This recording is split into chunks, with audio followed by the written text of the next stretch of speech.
Welcome back to Flashpoint, everybody. I'm Kimberly Gill in for Devin Skillion. Joining us this morning from Grand Rapids is State Senator Jeff Hansen. He serves the Muskegon area and he spearheaded the initial Detroit Public Schools education reform package. Thank you so much for being with us this morning on this Father's Day, Senator. We appreciate having you.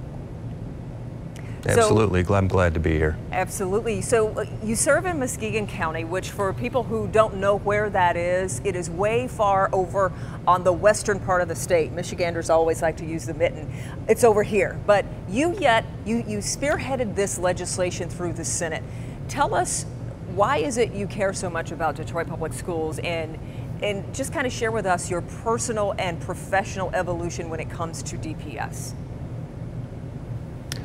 Well, I serve as the chair of the school aid budget for the Senate, and I really believe that every child should have just a great education right here in Michigan. And there were some issues that I saw. I mean, there's always been some questions and worrying about the quality of education that the kids are getting.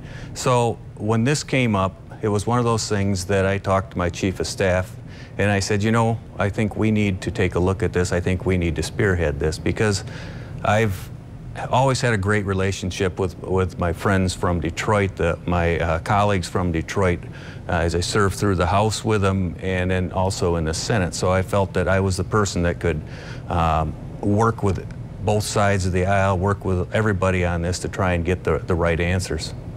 So when the bill moved to the House started moving some things around and taking money off the top here and there. How was the bill that you wrote different from the one that passed? Talk a little bit about that.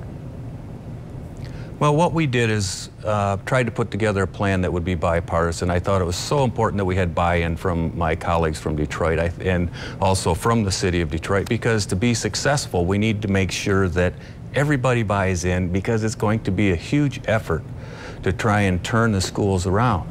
And so as we sent it over, it had a Detroit Education Commission in it, which was going to look at the opening of schools and where they would go. But it didn't affect any of the schools that wanted to open that we're going to go with an A through F grading system. And any of the schools that were graded an A or B wouldn't have to go through the DEC. And so the good schools could open wherever they wanted. That's what we wanted. We want good schools. Ones that might be less than great, they had to go and show why they wanted to open. And then figure out where they could open. Now that's one of the things that got pretty much watered down or almost stripped out of the House version. We were paying off the debt, plus there was $200 million in my bills for the transitional costs to make sure that the schools wouldn't go back into debt right away or ever. And they didn't feel that that was the right amount. So they actually, in their original legislation, they had $33 million, and then it came up to $150 million. And that was a challenge for me, because we'd always talked about the amounts that the governor had talked about from the beginning was $715 million. So it changed that. There were some other things that were put in there that should have been policy bills. I felt that should have been separate and not in there. Overall, though, sir, I'm sorry. Overall, though, would you say are you pleased? How do you feel about it, having written this bill?